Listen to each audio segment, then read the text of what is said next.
Hello everyone. Start करने जा रहे हैं 8th नंबर के मॉक को। मैथमेटिक्स का सॉल्यूशन देखेंगे, बिना टाइम को वेस्ट किए हुए स्टार्ट करते हैं पहले नंबर के क्वेश्चन से। देखो भाई, इसमें क्या दे रखा है कि के की वैल्यू फाइंड करनी है जब ये नंबर 9 से डिविजिबल हो। 9 का डिविजिबिलिटी रूल बहुत ही बेसिक होता है कि हर एक जो इनका सम है वो 9 से डिवाइड होना चाहिए। अब इसमें बेटर ऑप्शन क्या होता है कि अपन 9 जैसे जैसे बनता है वैसे वैसे काट कट करते जाते हैं। मतलब तो जैसे देखो 7 और 2 9 बन गया, मैंने काट दिया। 5 और 4 9 बन गया, मैंने काट दिया। अब 3 में मैं क्या ऐसा नंबर जोड़ूं कि 9 से डिविजिबल हो जाए, तो 6 जोड़ेंगे, यानी 6 अपना आंसर आ जाएगा। काफी इजी था। आगे आ जाते हैं। देखो एवरेज 15 रिजल्ट्स का दे रखा है और पहले 8 का और लास्ट 8 का दे रखा है। तो देखो 8 और 8 16, मतलब ओवरलैपिंग का केस है। ओवरलैपिंग के केस में क्या करते हैं अपन, इनको निकालते हैं और ये उसमें से सब्ट्रैक्ट कर देते हैं। तो भाई क्या हो जाएगा, 8 इंटू 56 करेंगे प्लस 8 इंटू 55 करेंगे। ये क्या आ जाएगा, अब 16 डिजिट्स का आ गया है मेरे पास में, मतलब 16 नंबर्स का आ गया है। अब मेरे पास में ये क्या आ गया है, 16 नंबर्स का आ गया है। मेरे को तो 15 का ही चाहिए। अरे तो भैया जी क्या करेंगे, इसमें अब ओवरलैप हो गया है, मतलब एक नंबर 2 बार आ गया है, अपन घटा देंगे उसको। तो 15 इंटू 52 इसमें से माइनस हो जाएगा। अब गुना भी थोड़ा सा ढंग से कर लेना इसको। अब 56 प्लस 55 कर लेना तो 111 आ जाएगा। ये गुणा करेंगे तो 888 आ जाएगा। और 15 इंटू 52 ईजिली हो जाएगा। 15 दूनी 30, 15 पंजे 75, 780 आ जाएगा। तो ये कितना आ जाएगा, 100 और 8 108 आ रहा है। ये आंसर हो जाएगा। काफी इजी था। बाकी इसको डायरेक्टली भी कर सकते थे अपन, ये इनकी नीड लिए बिना। बाकी इजी कैलकुलेशन थी तो मैंने करवा दिया, ऐसे कोई इशू नहीं है। 2 नंबर पे आते हैं। अच्छा, थर्ड नंबर है। थर्ड नंबर के क्वेश्चन पे आते हैं। इसमें ये सिंप्लीफाई करना, एक्सप्रेशन आसान सा है। ये यहाँ 2 इधर लिख लेते हैं अपन, ठीक है, तो आसान हो जाएगा अपने लिए। अब देखो 7 माइनस 7 तो कट गए, माइनस 2 आएगा तो ये 15 प्लस 2 यानी 17 बन जाएगा। 18 में से 17 गया, 1 आ गया। 3 माइनस 1 2 बन जाएगा। ये 2 बन गया। तो अब बीच में प्लस लग रखा है, 2 प्लस 2 4 आंसर आ जाएगा। ये तो काफी इजी है, ठीक है, हर कोई कर लिया होगा। ये देखो भाई, थोड़ा सा ठीक क्वेश्चन है, दिमाग लगाने वाला। पर ऐसे क्वेश्चंस में आना, जैसे बच्चों के मतलब ये रहता है कि क्या मतलब अप्रोच लगाएं, कैसे अटेम्प्ट करें। कुछ नहीं करना, जो दिमाग में आ रहा है ना वो कर लो। मतलब कि कुछ ना कुछ लगाओ इसमें, ऐसे हाथ पैर मारो, पक्का आंसर मिलेगा। अब भाई एक हाथ पैर मारना तो ये हो गया कि इसका या तो एलसीएम ले लो। उससे ज्यादा बेटर ऑप्शन क्या है कि अपन क्या करते हैं, रेशनलाइजेशन कर देते हैं। तो भाई इस वाली टर्म का रेशनलाइजेशन करना ज्यादा बेटर रहेगा। तो मैं देखो क्या करता हूँ, cos 40 आ गया, अपॉन में 1 प्लस साइन 40 है। अब इसमें अपन 1 माइनस साइन 40 से मल्टीप्लाई और डिवाइड कर देते हैं। ऐसा करने से हो क्या जाएगा, देखो a plus B A minus B, यानी a का स्क्वायर माइनस बी का स्क्वायर। तो 1 माइनस साइन स्क्वायर 40 आ जाएगा, जो क्या होता है, कोस स्क्वायर 40 होता है। तो अब एक चलो अब मैं स्टेप में लिख देता हूँ। आपको वैसे एग्जाम में लिखने की ऐसा नीड नहीं पड़ेगी, 2 बार नहीं लिखना है चीजों को। भाई यहाँ पे जैसे देखो कोस स्क्वायर 40 आएगा ना, तो बस आप इसी स्टेप में सॉल्व कर लेते, वो कट कर देते, मेरे को एक अलग बार लिखना पड़ गया। तो अब ये वाले एक्सप्रेशन की वैल्यू क्या आ गई, 1 माइनस साइन 40 बटे कोस 40। इधर देखो क्या है, 1 प्लस साइन 40 बटे कोस 40। अब इसके अंदर जोड़ना है इसको। तो अब बताओ कुछ करने की नीड है क्या, एक स्टेप में सॉल्व नहीं हो रहा। भाई ऐसे हम लेंगे, कोस 40 आएगा, साइन 40 से साइन 40 कट जाएगा, तो 2 बटे कोस 40 आएगा। कोस का रेसिप्रोकल कर देंगे तो सेक आ जाएगा, तो 2 सेक 40 अपना आंसर आ जाएगा। ये सही हो जाएगा। काफी इजी था। 5 नंबर पे आते हैं। भाई फॉर्मूला ध्यान रखो, अलजेब्रा के बहुत इंपॉर्टेंट है, हर पेपर में क्वेश्चन पक्का आता है। याद कर लेना इन फॉर्मूलों को, स्क्वायर वाले भी, क्यूब वाले भी, पावर 1 वाले भी। ध्यान रखना, बहुत इजी भी होता है ये। क्योंकि अब यहाँ से अगर मेरे को x square plus 1 upon x square पे जाना होता है, तो मैं ए का स्क्वायर करता हूँ और प्लस 2 कर देता हूँ, बस इतना ही करना है। और 7.5 का स्क्वायर भी, अब 75 का स्क्वायर मत देखा करो इसको। इसको ऐसे देखो कि अपन ने ये पढ़ा है कि जिस भी डिजिट के लास्ट में 5 आता है उसका स्क्वायर करना कितना इजी होता है। 7 के आगे क्या आता है गिनती में, 8, तो 7 इंटू 8 किया 56, 5 का स्क्वायर 25, और एक था 2 का, मतलब स्क्वायर करेंगे तो 2 के बाद पॉइंट आ जाएगा, तो 56.25 आ गया। पर इसमें अपन को तो 2 जोड़ना है, 58.25 आंसर आ जाएगा। ठीक है भाई, अगले चल पे आ जाते हैं। इसमें क्या बोला है, ऑब्वियसली अपन ये नहीं पढ़ते हैं, लेकिन क्वेश्चन ही यही है तो इस बार पढ़ना पड़ेगा, मजबूरी बन गई है। कि 50% से कम अंक प्राप्त करने वाले कुल छात्रों की संख्या। तो 50% से कम वाले तो कुल ये हैं, ठीक है, तो इनको जोड़ लो भाई, वही अपना आंसर देते जाएगा अपन को। तो इनको जोड़ेंगे भी अब थोड़ा सा सही ढंग से, ऐसे जोड़ लेते हैं, 200 200 400 600, 600 300 900 और 1000 बन गया। 1000 के बाद में 90 और 20 110, यानी कि 1110 आ गया। 1000 के बाद में, हाँ ठीक है, 110 आ जाएगा। तो अब इसका रेशियो किसके साथ निकालना है, अब थोड़ा सा कैलकुलेशन करनी पड़ेगी भैया जी। इसने किसके साथ पूछा है, ठीक 50% अंक प्राप्त करने वाले। देखो ये 50 से कम, ये 50 से ज्यादा और ये टोटल। तो अगर मैं इन दोनों को जोड़ के इसमें से घटा दूंगा तो ठीक 50 वाले आ जाएंगे। लेकिन एक थोड़ा सी मशक्कत है भाई कि ये परसेंटेज दे रखा है, इसका नंबर निकालना पड़ेगा पहले। तो 55% निकालेंगे 600 का, तो 00 से 00 भाई, कैलकुलेशन को बढ़ाना मत, यही सोल्व करते जाना। 55 का अगर अपन 600% यानी कि 00 से 00, 55 इंटू 6 डायरेक्टली कर लो तो 330 आ जाएगा। अब यहाँ पे 2 जीरो कट जाएंगे, 160 आ जाएगा। अब यहाँ पे 20% का मतलब 1/5 होता है, तो इसमें 5 का भाग लगा दो तो 75 आ जाएगा। यहाँ पे दोनों जीरो कट जाएंगे, 35 आ जाएगा। यहाँ पे ये दोनों जीरो कट जाएंगे, 75 आ जाएगा। अब इनको जोड़ लो। तो ऐसा करो, ये तो अपन ऑलरेडी जोड़ चुके हैं, 1110 होता है। मैं यहाँ लिखता हूँ 1110। ये जोड़ो अब 300, 400, 400 के बाद में 90, 490 हो गया ना। तो यहाँ लिख लेते हैं 490। 75 और 75 150 होता है, उसमें 35 जोड़ा मैंने तो 185 और जोड़ दो इसमें, तो ये 5 7 और ये 675 आ गया। अब एक बार इनको भी जोड़ लो भाई। देखो एक बात बता देता हूं मैं, ध्यान रखना, अगर पेपर इजी देगा तो क्वेश्चनों में कैलकुलेशन जरूर करवाएगा। ये पेपर का लेवल इतना इतना लो लेवल है, बहुत ज्यादा इजी है, किसी भी क्वेश्चन में दिमाग लगाने की नीड ही नहीं पड़ती, बस सिंप्लीफाई करते जाओ। ठीक है, तो ऑब्वियसली कैलकुलेशन करवाएगा वो, और जहां कैलकुलेशन नहीं देगा, मतलब जहां पे अपन डिजिटल सम लगा सकते हैं, यूनिट डिजिट लगा सकते हैं, वहां पे पक्का पेपर हार्ड हो जाएगा। यही चलता है। ठीक है, तो भाई अब पक्का कैलकुलेशन तो करनी पड़ेगी, इतना इजी है तो इनको जोड़ो अब। 600 और 400 हजार, 1000 और 1200, क्योंकि नहीं 1000 और 900 तो 1900 बन गया, और 1950 हो गया, और अब 75 और जोड़ देंगे इसमें, तो कितना आ जाएगा, 2025 आ जाएगा। अब 2025 में से अपन को क्या घटाना है, इनको जोड़ लो भाई, 5 8 और 7 और 1, 1785 आ गया। ये इसमें से अब घटा देंगे तो ये 0 आ जाएगा, और ये बनेगा 22 24 बन जाएगा, 240 आ जाएगा भाई इनका रेशियो। अब अपन को तो इनका रेशियो बताना था, 0 से 0 काट दो, 111 और 24 का मतलब ये ऑप्शन आंसर हो जाएगा। ईजी था, कोई मुश्किल नहीं लगी। समझ में आ गया होगा कि भाई मैंने इनको निकाला और जोड़ा, तो 50% से कम और 50% से ज्यादा वाले बच्चे थे ये, उनको टोटल में से घटाएंगे तो एग्जैक्ट 50 वाले मिल जाएंगे। यही किया, छोटी सी बस कैलकुलेशन का काम था। 7 नंबर पे आते हैं। ठीक क्वेश्चन है थोड़ा। एक सर्कल है, उसमें सेंटर ओ है और एक्स वाई उसका डायमीटर है, एक्स वाई को प्रोड्यूस किया है, मतलब बढ़ाया है। तो ये अपना सर्कल हो गया। इस सर्कल में ये सेंटर ओ है और एक डायमीटर है, डायमीटर एक्स वाई है। ये बोल रहा है एक्स वाई को प्रोड्यूस किया है। देखो एक्स वाई को प्रोड्यूस करता है मतलब वाई की तरफ आगे बढ़ाएगा। एक एक चीज का कुछ ना कुछ मीनिंग निकलता है। और कहां पे तक बढ़ाया है, ए तक, जो सर्कल के बाहर है। अब इसने बोला ए बी एक टेंजेंट है, तो भाई ये मैंने टेंजेंट बना दी, ये देख लेना यहां मिल रहे हैं। ए बी एक टेंजेंट बना दी, और बोल रहा है कि सर्कल को जेड पॉइंट पे मिलता है, यानी ये पॉइंट जेड है। अब बताया इसने कि वाई एक्स जेड 28 डिग्री है, वाई एक्स जेड यहां मिला देते हैं, ये 28 डिग्री दे रखा है। और ये पूछ रहा है एक्स ए जेड, अपन से एक्स ए जेड ये वाला एंगल पूछ रहा है। इजी है, मैंने कितनी बार बताई है ये वाली चीज कि भाई ज्योमेट्री का क्वेश्चन आएगा, कुछ ना कुछ उसमें कंस्ट्रक्शन करो, इधर उधर हाथ पैर मारो, पक्का निकल के आ जाता है। तो अब देखो क्या करते हैं भाई, इसमें ऐसे कर लेते हैं कि इसको यहां ज्वाइन करवा दो, यहाँ पे, या फिर सेंटर से करवा दो। सेंटर से यहाँ करवाते हैं तो अपन को पता है कि जब भी टेंजेंट डली होती है उस पर सेंटर से अपन मीट करवाते हैं, तो ये 90 डिग्री का एंगल होता है। अब देखो ये 90 डिग्री का अगर है तो मेरे को ये एंगल मिल जाए तो मैं ये ऑटोमेटिकली निकाल सकता हूँ। अब कितना इजी बन गया देखो क्वेश्चन, ये रेडियस है, ये रेडियस है, ये 28 डिग्री है तो ये भी 28 डिग्री हो जाएगा। आइसोसेलेस एंगल की प्रॉपर्टी लग गई। अब ये वाला एंगल क्या होगा, इन दोनों के जोड़ के बराबर होगा। और अगर किसी को ये चीज समझ में नहीं आती तो वो ऐसे कर लो, ये 28 ये 28, तो 180 में से घटा के ये निकालो। अब ये आ जाएगा, तो एक सीधी लाइन पे एंगल 180 होता है, तो फिर 180 में से घटा के ये निकल जाएगा। बात एक ही है। 28 और 28 मेरे हिसाब से तो 56 के बराबर डायरेक्टली कर सकते हैं। अब 90 और 56 कितना, 146 हो गया। ये एंगल निकालना है, 180 में से घटाएंगे तो कितना, 34 डिग्री आ जाएगा। इजी था।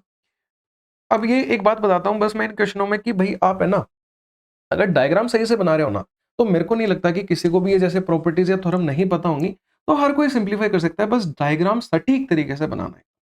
आते हैं 8 नंबर पे। इसमें क्या बोला है, जनवरी फरवरी मार्च और जून में शहर पी में बेचे गए टेलीविजनों का औसत कितना है। कैलकुलेशन है। अब देखो हर एक क्वेश्चन के अंदर तो कुछ नहीं उपाय है उसका।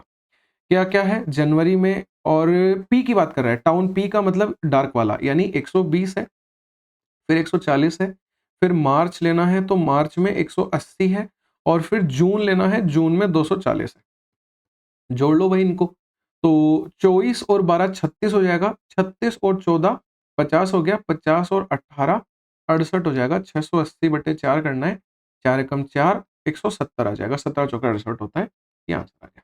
कैलकुलेशन है बस, ठीक है। अब ये थोड़ा-सा ठीक क्वेश्चन है, ये कल के पेपर में भी सेम आइडेंटिटी यूज़ हुई थी। क्वेश्चन अलग था, चीज़ यूज़ हुई थी सेम, कि अगर a cube plus b cube plus c cube बराबर 3abc दे रखा है, तो यह ए की कंडीशन पे सेटिस्फाई होता है जब a प्लस बी प्लस सी बराबर 0 हो जाए। अब कई बच्चे बोलेंगे कि ए cube B cube C cube और 3abc तो दिख ही नहीं रहा। अरे इसको ध्यान से देखोगे ना, मेरी नज़रों से देखोगे तो दिखेगा। कैसे? देखो, 9x माइनस 7 है। अब ये 9x माइनस 7 ही है, इसमें से माइनस बाहर निकाल लो और कुछ नहीं करना। ये 5 माइनस एक्स है, देखो 5 माइनस एक्स है, ये 4x प्लस 11 है, ये 4x प्लस 11 है, लेकिन यहाँ पे देखो यहाँ माइनस दे रखा है, तो ये वाला माइनस इसको सेटिस्फाई कर देगा। ये चीज़ें दिमाग लगाने की नीड ही नहीं होती, अगर ऐसी फॉर्म दिख रही है वो पक्का बनेगी। अब कईयों को कि ये भी लग रहा होगा कि भाई ये 18 कहाँ से आ गया? अरे यहाँ से 2 निकल के आएगा, जब इसको अंदर डालेंगे, यहाँ से 3 निकल के आएगा, ये सारी चीज़ें अपने आप बन जाती हैं, घबराने की नीड नहीं है। आपको तो बस ये फॉर्म लगभग दिख रही है, तो ये लगा दो। एग्ज़ाम में ऑब्वियसली ऐसा ही क्वेश्चन दिया होगा जब भी है, ठीक है? बस इसको देखो, ये एक फॉर्म होती है। x की power 4 plus x square plus 1 का फॉर्मूला क्या होता है? X square plus x plus 1 into में x square minus x plus 1, और नीचे भी देखो क्या है? X square minus x plus 1। अब आप बताओ एग्जाम में ये फॉर्मूले को ऐसे लिखोगे थोड़ी, क्लियर कट दिख जाएगा कि भाई माइनस वाले टर्म से माइनस वाले टर्म कट जाएगी, सिर्फ प्लस वाली बचेगी। तो मेरे को क्या क्या चाहिए? x चाहिए। x अगर है तो आंसर आ जाएगा। x कहाँ से निकालेंगे? a प्लस बी प्लस सी से। ठीक है भाई, a प्लस बी प्लस सी मैं बता देता हूँ क्या आएगा। a तो है मेरा 9x माइनस 7, अब प्लस इसमें b करना है। b की वैल्यू क्या है? 5 माइनस एक्स नहीं है, 8 अंदर भेजेंगे क्योंकि उसका भी तो क्यूब होगा ना, तो 2 बन जाएगा वो। तो 2 इंटू 5 माइनस एक्स यानी क्या आ जाएगा? 2 इंटू 5 किया तो 10 और माइनस 2x यानी आ जाएगा। ठीक है, अब ये भी अंदर जाएगा तो 3 बनेगा, 3 इंटू 4 12 हो गया, और 3 इंटू 11 33 हो गया। अब एक चीज दिख रही होगी, यहाँ माइनस है बस, तो इसीलिए मैंने खाली जगह छोड़ी थी। माइनस अंदर आएगा तो दोनों को माइनस का बना देगा, बराबर 0 कर देंगे। सिंप्लीफाई कर लो भाई, तो देखो क्या बनेगा? 9x है और माइनस 14x है, तो माइनस का 5x आ गया, और फिर माइनस 33 और माइनस 7 माइनस 40 बन गया, प्लस 10 करेंगे तो माइनस का 30 बन जाएगा, बराबर 0। ये उधर चला जाएगा, 5x इज इक्वल टू 30 बनेगा माइनस का, और x की वैल्यू माइनस 6 आ जाएगी।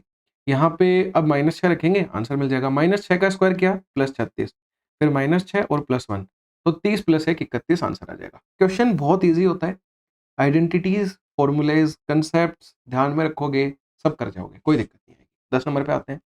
Speed of boat still water में 30 है, स्ट्रीम की 6 है, मतलब x 30 दे रखा है, y 6 दे रखा है। लिखने की नीड नहीं है, समझाने के लिए बस लिखा गया है। ये बोला है टाइम कितना लगेगा बोट को कवर करने में 12 किलोमीटर की डिस्टेंस, मिनट में पूछ रहा है, लेकिन मिनट पे बाद में आते हैं। भाई डाउन स्ट्रीम में स्पीड जुड़ती है तो 30 प्लस 6 हो जाएगा। अब देखो ये किलोमीटर थी, ये किलोमीटर पर आवर थी, यानी ये टाइम जो आया घंटे में आया, घंटे को मिनट में बदलने के लिए 60 से गुणा करते हैं। 12 से 36 कटेगा 3 बार, 3 से 60 कटेगा 20 बार, 20 मिनट आंसर आ जाएगा। ठीक है, ये भी क्वेश्चन बहुत इजी है। अब देखो मैंने क्या बोला, मेरे को कोई नहीं आइडिया है कि कैसा सिंप्लीफाई करना है, मैं डायरेक्टली देखूंगा और मैं कुछ ना कुछ हाथ पैर मारने चालू करूंगा। करेंगे क्या भाई? या तो अब जैसे देखो बेस्ट क्या है, कोसेक और कोट को साइन और कोस की टर्म्स में बदल लो, फिर इसका और इसका कुछ ना कुछ कर ही लेंगे अपन। तो ये टर्म तो पड़ी रहने देते हैं, मैं सिर्फ इसको सिंप्लीफाई कर रहा हूँ। कोसेक थीटा को मैंने लिखा 1 अपॉन साइन थीटा, कोट को लिखा मैंने कोस theta upon sine theta, upon में बड़ा अंडर रूट है, फिर कोसेक को यही चीज आएगी, बस बीच में प्लस आ जाएगा, तो बार बार लिखने की नीड नहीं है, डायरेक्टली एग्जाम में ऐसा ही करना होता है, बार बार लिखोगे टाइम वेस्ट होगा। एलसीएम देखो क्या आ रहा है, साइन थीटा आ रहा है, तो यहाँ 1 माइनस कोस थीटा बनेगा। अब ऑब्वियसली नीचे वाले में क्या होगा भाई, एलसीएम साइन थीटा आएगा तो 1 प्लस कोस थीटा आ जाएगा, ये चीज इससे कट जाएगी। अब आपको एक चीज दिख रही होगी कि पहले वाले रूट में भी यही चीज है, अगले वाले रूट में भी यही चीज है, तो दोनों का रूट रूट हट जाएगा, क्योंकि ये एक तरीके से स्क्वायर बन गया, स्क्वायर से रूट कट जाएगा, तो आएगा क्या? 1 minus cos theta upon 1 plus cos theta, और ये बराबर किसके है? 1 minus R upon 1 plus R के। क्लियर कट अगर कंपेयर करें तो देखो आर की वैल्यू क्या दिख रही है? कोस थीटा, आर ही पूछा था अपन से, कोस थीटा आंसर हो जाएगा। काफी इजी था। आते हैं 12 नंबर पे। 12 नंबर में क्या दे रखा है कि क्वांटिटी ऑफ ई जो मार्च में यूज हुई है, ई की क्वांटिटी जो मार्च में यूज हुई है 308, वो कितना परसेंटेज है total quantity of food item use in मे में टोटल, इसको जोड़ना पड़ेगा। अब देखो कैलकुलेशन करवा रहा है अपन से, मुश्किल नहीं है चीजें, कैलकुलेशन है बस। तो जोड़ लो इनको, जोड़ लेते हैं 7 और 9 16, 16 8 24 हो जाएगा, 24 5 29, 29 और 5 34, 0 तो आएगा ही, 34 का 4, 3 कैरी लग गई है। अब 3 2 5, 5 3 8, 8 2 10, 10 2 12, 12 3 15, 1540 आ गया। परसेंटेज निकालने के लिए 100 से गुना। क्लियर कट दिख रहा है, ये इसका 5 गुना है, 5 से 100 को काटेंगे, 20% अपना आंसर आ जाएगा। आगे चल लेते हैं 13 नंबर पे।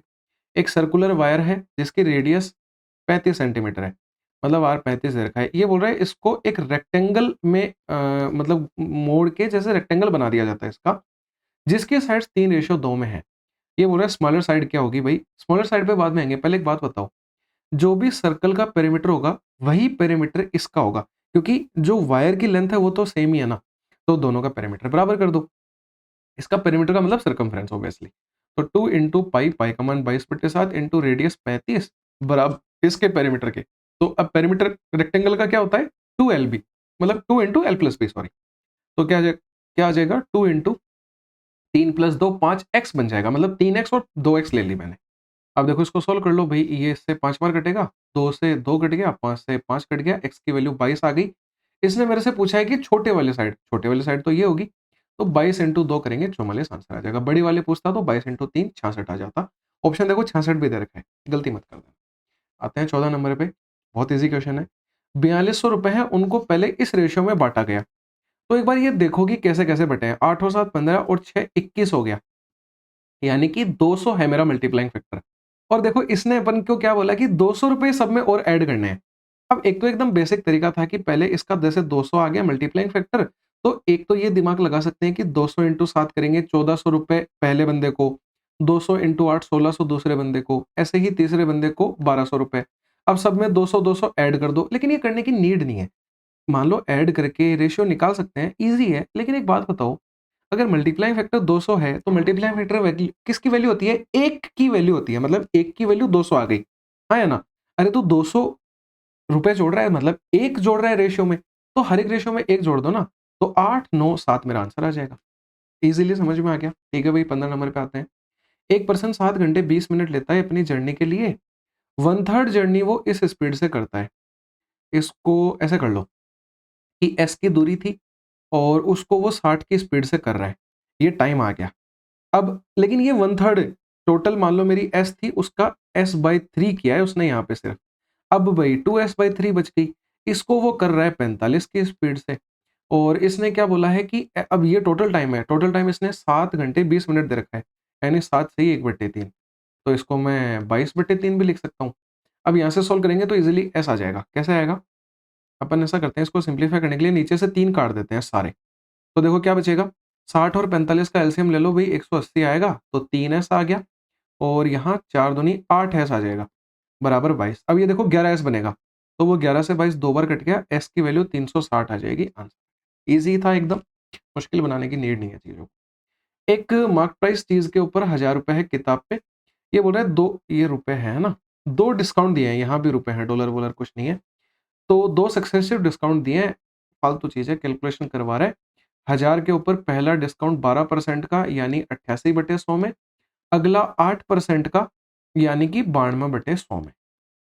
तो इसको सोल्व कर लो भाई, दोनों जीरो से दोनों जीरो काट दो, इस एक जीरो से ये एक जीरो काट दो। 88 इंटू 92 नहीं करना, मैंने क्या बोला, इनके बीच में 90 मानो, 90 का स्क्वायर क्या होता है 8100, उसमें से क्या घटा दो, इधर भी 2 का अंतर, इधर भी 2 का अंतर, यानी 2 का स्क्वायर 4 घटा दो। मैंने ए स्क्वायर माइनस बी स्क्वायर वाली फॉर्म में बनाने की कोशिश करी इसे, बटे 10 आ जाएगा। ये बनेगा 8096 बटे 10 करेंगे तो 809.6 आ जाएगा, यानी 810 आ रहा है लगभग। इसने भी तो ये बोला नियरेस्ट इंटीजर, आंसर यही आएगा। ठीक है भाई, आओ 17 नंबर पे। 17 नंबर में क्या दे रखा है कि पाइप ए और बी हैं, वो एक टैंक को 10 और x घंटे में भर देते हैं। तो ये ए ले लिया अपन ने, ये बी, ये 10 और ये x घंटे। पाइप सी जो है अकेला वो 15 घंटे में खाली कर सकता है, तो -15 लिख देते हैं। और आगे एक लाइन और बोली है इसने कि जब तीनों पाइपों को खोल दिया जाता है तो 8 घंटे में 60% टैंक को भर सकते हैं। अरे तो एक बात बताओ, ए प्लस बी भरने वाले हैं, सी खाली करने वाला है, और ये 60% टैंक को 8 घंटे में भर रहे हैं। ध्यान से सुनना ये कहानी को। तो अगर 100% टैंक भरवाना है तो 8/60 इंटू 100 हो जाएगा। इसको सोल्व कर लो, 80/6 आएगा, मतलब 40/3 घंटे ले लेंगे ये वाले। अब सिर्फ ऊपर वालों का एलसीएम लेना होता है, नीचे वाले का कोई रोल नहीं है। तो 10, 15 और 40 के अकॉर्डिंग 120 एलसीएम ले लिया मैंने। अब यहाँ 12 आ जाएगी एफिशिएंसी, यहाँ कुछ नहीं लिख रहे अपन। 15 से यहाँ 8 आ जाएगी। 40 से 120 में भाग दिया 3, 3 इंटू 3 9 आ जाएगी एफिशिएंसी। तो देखो ए की 12, बी की पता नहीं, सी की -8 बराबर 9 आनी चाहिए। यानी कि अब यहाँ x ले लेते हैं, 12 - 8 4 हो गया, 4 इसमें से घटाएंगे तो 5 आ जाएगा। यानी जो x है मतलब b की एफिशिएंसी 5 आ गई। छोड़ देते हैं, आगे चलते हैं। इसने क्या बोला कि कितने घंटे में बी और सी टुगेदर एम्प्टी कर देंगे 2/5 ऑफ द टैंक को। मतलब 120 फुल कैपेसिटी है, उसका 2/5 टैंक अब एम्प्टी करवाना है। भाई ऑब्वियसली एम्प्टी होगा क्योंकि 5 भरेगा, 8 खाली करेगा, तो 3 की एफिशिएंसी से खाली हो रहा होगा। 5 - 8 है ना, तो बटे 3 कर देते हैं अपन।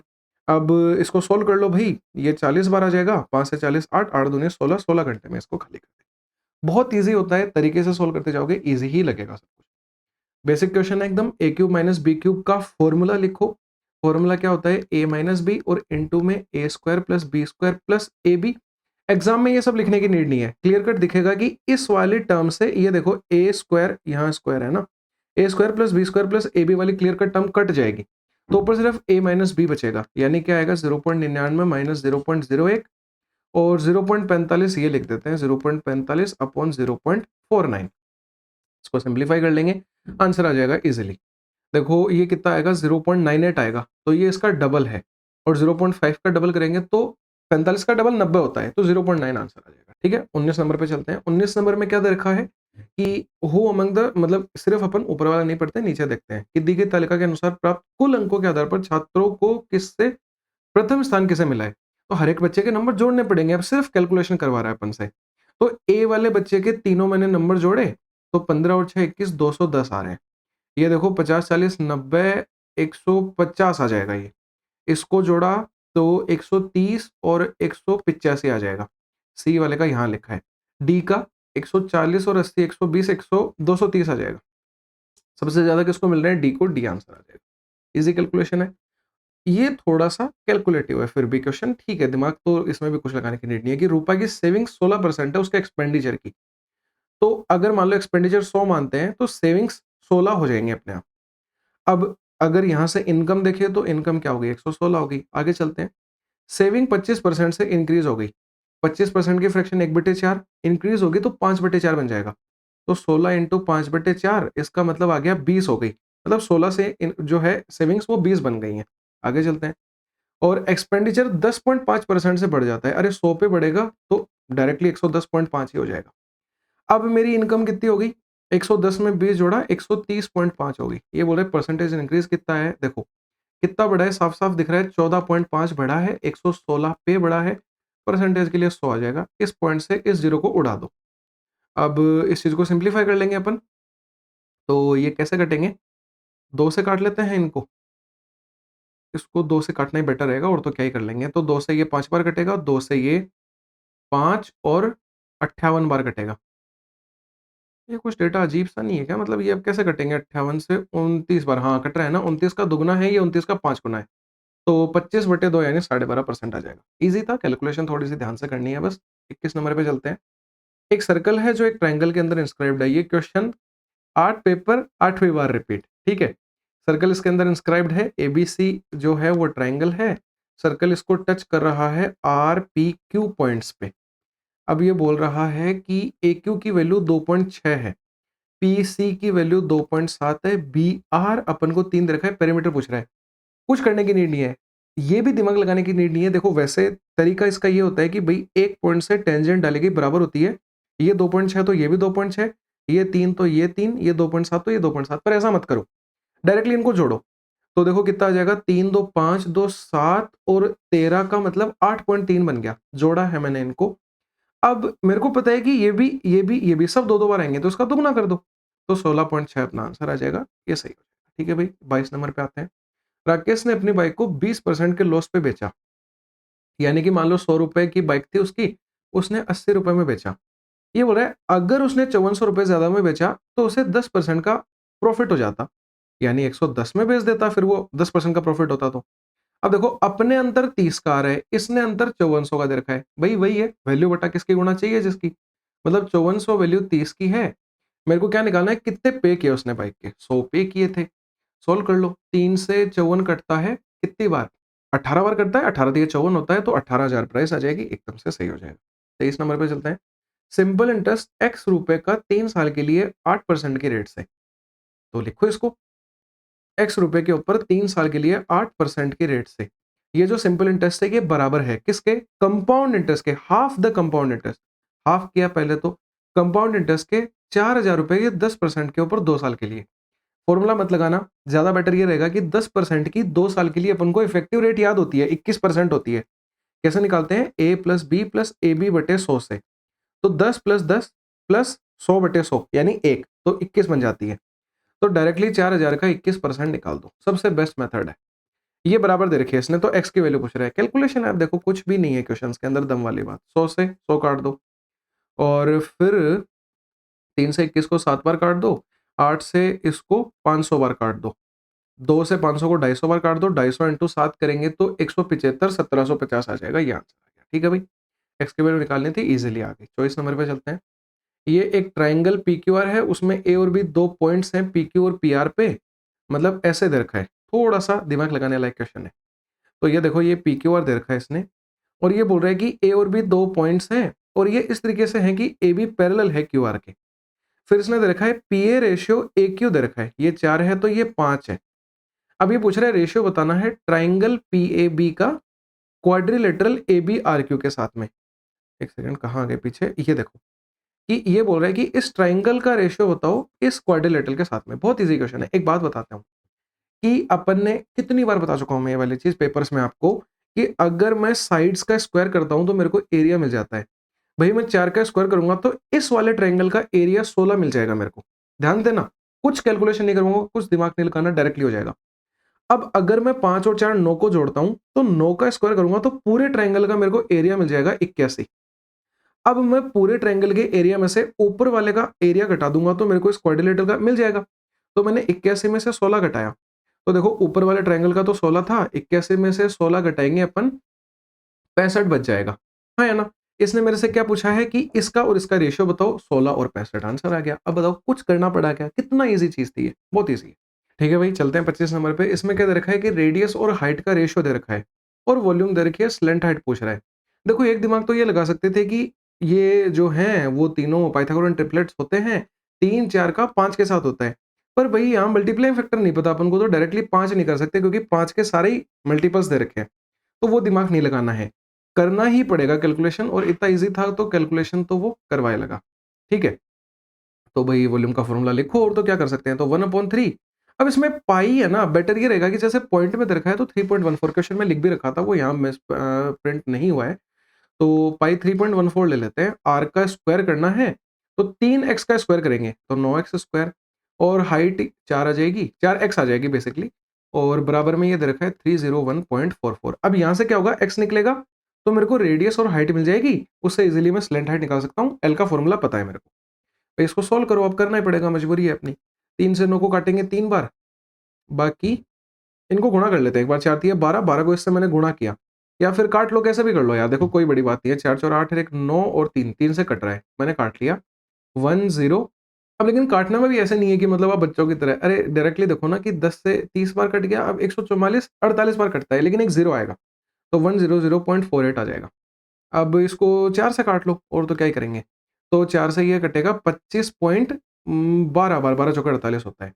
ठीक है भाई, अब 314 का ये कितना गुणा दिख रहा है क्या कुछ, 14, 300 से 2500 पे जाना है, 8 गुना हो सकता है ये इसका, 8 चौके 32 का 2, 3 कैरी लगी, 8 और 3 11, 8 हाँ ठीक है, 8 गुना है ये इसका, तो ये डायरेक्टली 8 बार कट गया, यानी x का क्यूब बराबर 8 आ गया, मतलब x बराबर 2 मिल गया।